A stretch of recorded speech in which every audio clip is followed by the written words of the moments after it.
Good morning, my friends. Thank you for joining me today in my basement. I am going to do out of Smith Wigglesworth devotional today for February 14th. Happy Valentine's Day to everybody.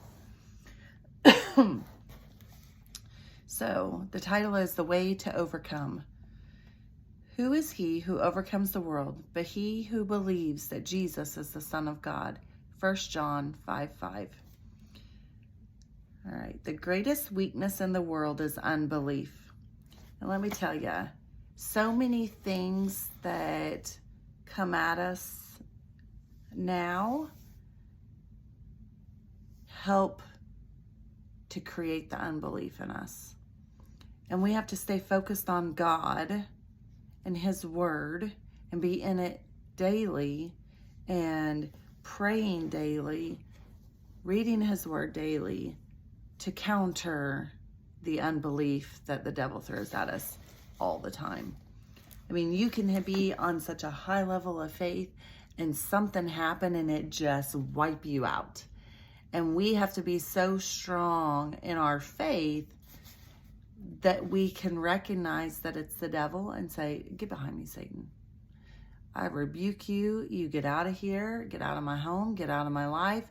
Leave me. This situation is you and not the person, or this situation is you and I'm not going to lose my faith because of what's happening." So anyways, the greatest weakness in the world is unbelief. The greatest power is the faith that works by love. Love, mercy, and grace are bound eternally to faith. Fear is the opposite of faith, but there is no fear in love. 1 John 4:18. Those whose hearts are filled with divine faith and love have no question in their hearts as to being caught up when Jesus comes. The world is filled with fear, torment, remorse, and brokenness, but faith and love are sure to overcome. God has established the earth and humanity on the lines of faith. As you come into line, fear is cast out. The Word of God comes into operation and you find bedrock. All the promises are yes and amen to those who believe. 2 Corinthians 1:20. So to kind of go back to some of that, when we have divine faith, we have no question about what's going to happen to us. So our world is kind of falling apart. So we have to decide, are we going to listen to the news? Are we going to live in fear? Or are we going to say, hey, prophecies are coming true. That means my God's coming soon. And I'm going to be caught up and I'm going to live as Christ would live. I'm going to live in such a way that His glory shines on me, that I'm going to be able to be a witness to those around me to say, how can you not be in fear? And it'll be because I have faith in my God that I don't have to live like this, that God is going to take me home at some point and I will live for eternity with Him and it will be amazing. So when the world is crashing around us and things are going wrong and the government's going crazy, we don't have to live in fear because we know who our God is. And our God is in full control. He's allowing things to happen because our country has decided to deny Christ. So He's allowing things to happen to put people on their knees to cry out to Him. All right. So when you have faith in Christ, the love of God is so real that you feel you could do anything for Jesus. Whoever believes loves. We love Him because He first loved us. 1 John 4:19. When did He love us? When we were in the mire. What did He say? Your sins are forgiven you. Luke 5:20. Why did He say it? Because He loved us. What for? That He might bring many sons into glory. Hebrews 2:10. What was His purpose? That we might be with Him forever. The whole pathway is an education for His high vocation and calling. How glorious this hidden mystery of love is. For our sins, there is the double blessing. Whatever is born of God overcomes the world, and this is the victory, our faith. 1 John 5:4.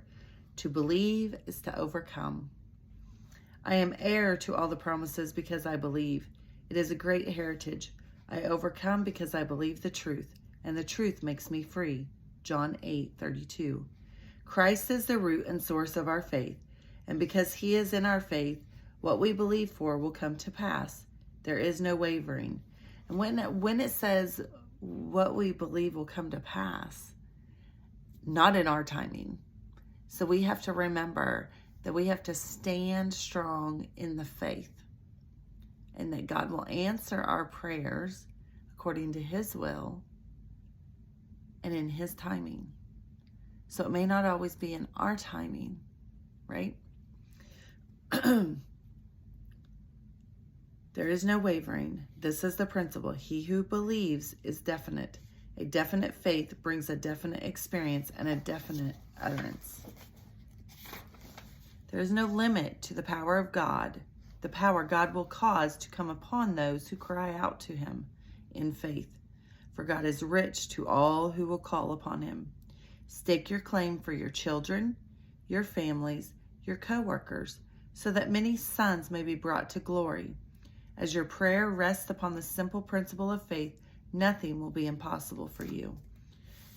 So in that, no matter what's going on in your life, you are to be in constant prayer, and not prayer of God, do this for me, God, do that for me, but praying for those around us, praying for souls to be won, for our attitudes to change towards people, for us to be able to love and show his glory to those around us.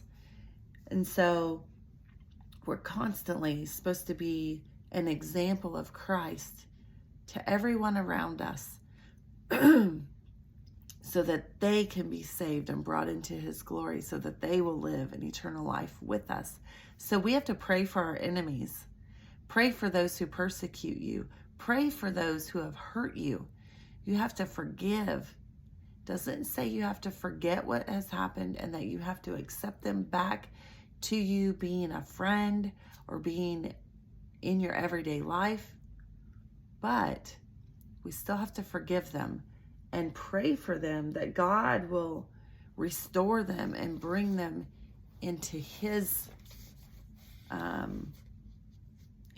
calling and his life, so that they can live eternally. The root principle of all this divine overcoming faith in the human heart is Christ. And when you are grafted deeply into him, you may win millions of lives to the faith. Jesus is the way, the truth, and the life. John 14:6. He is the answer to every hard problem in your heart. Love has been perfected among us in this, that we may have boldness in the day of judgment. Because as he is, so are we in this world. 1 John 4:17. Everyone who has this hope in him purifies himself. 1 John 3:3. God confirms this faith in us so that we may be refined in the world, not having spot or wrinkle or any such thing. Ephesians 5:27. So we're not supposed to have any spot or wrinkle. That means we're not supposed to look like the world. We're not supposed to be living like the world. So there's people out there, they're like, why would I want Jesus when you do what I do? You go to the bars, you go out drinking with your friends and partying on the weekends, you cuss like a sailor. What is different about you than me? So if you look like the world, you're fornicating, which means having sex before marriage or doing sexual acts before marriage. Adultery, murder. Murder is hate. So if you hate somebody, that's as good as murdering them, which is a sin. We're not to look like the world. We are to love everybody, no matter what's going on. We are to go, Lord, forgive them. They don't know what they're doing to me. Lord, forgive them, for they have no idea what they're doing. We are to show compassion and love to those around us so that they can look at us and say, What is different about you? I want what you have. Like, how can you be happy in this situation? How can you not care that they just cussed you out and you were so calm, cool, and collected that you didn't cuss them back out, or you didn't hit them, or you didn't yell at them and get angry? You're in the store. So many people can irritate you in the store. But to not get irritated is being Christ-like. And that's what we're called to be, like Christ. Not living like this world, right?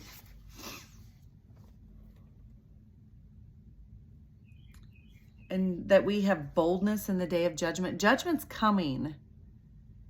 There are more Christians dying today than back in the 19th century. There are more Christians dying today from persecution. So are we able to withstand that? Are we able to be martyrs for him and withstand the judgment? Can we say, I'm not going to deny Christ even though you're threatening that you're going to kill my child, or that you're going to kill me, in front of my child? Like, I have to be strong enough in my faith. Goodness. I have to be strong enough in my faith that it doesn't matter what comes at me. I will not let go of Christ. I will not deny him. I will say, do what you have to do. Because when you kill me, I'm going to heaven. So I'll be in a better place anyways. Right? We have to be so convicted that there's no sin in us. It is the Lord who purifies and brings us to the place where the fire burns up the dross. And there he anoints us with fresh oil, so that at all times we may be ready for his appearing. We're to be sanctified, walking out his sanctification. We don't have to be sinning every day.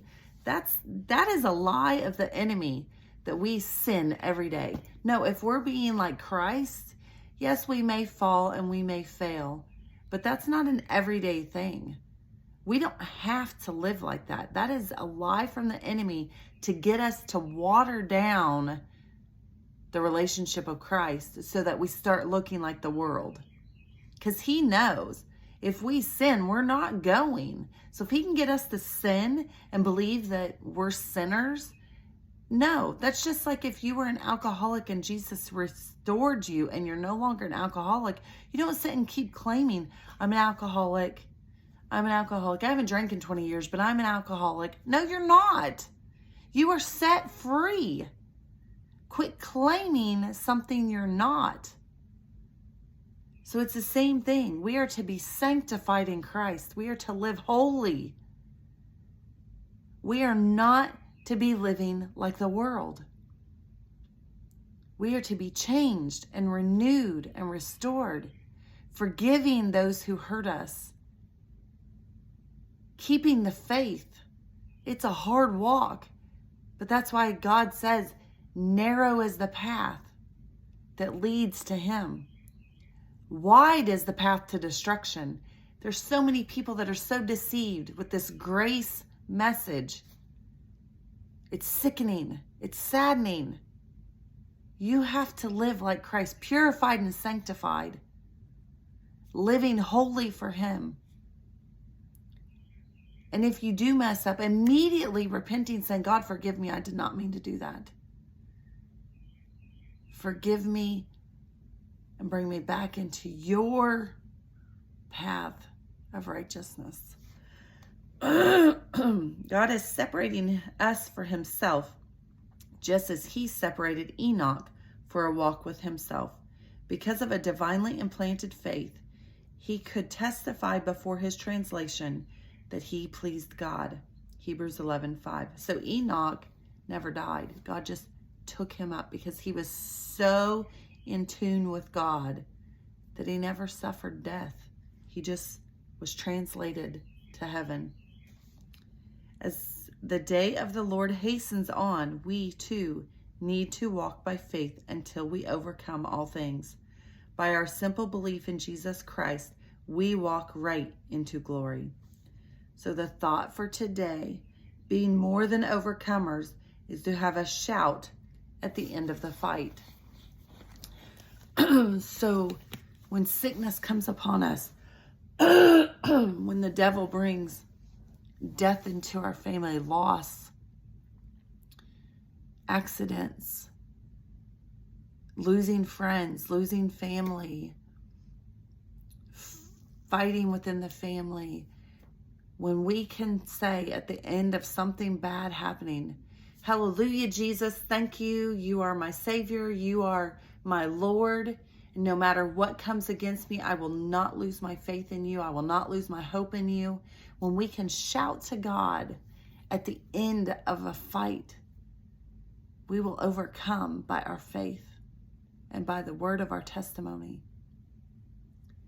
So, I'm just going to pray over you today that your faith will increase, that you will be overcomers. So, dear Heavenly Father, I just thank you for today. I thank you for those that are listening, that you will draw them to a deeper level with you, that they will be overcomers, that they will live by faith and not by sight, that they will have a shout at the end of a fight with what the enemy is throwing at them.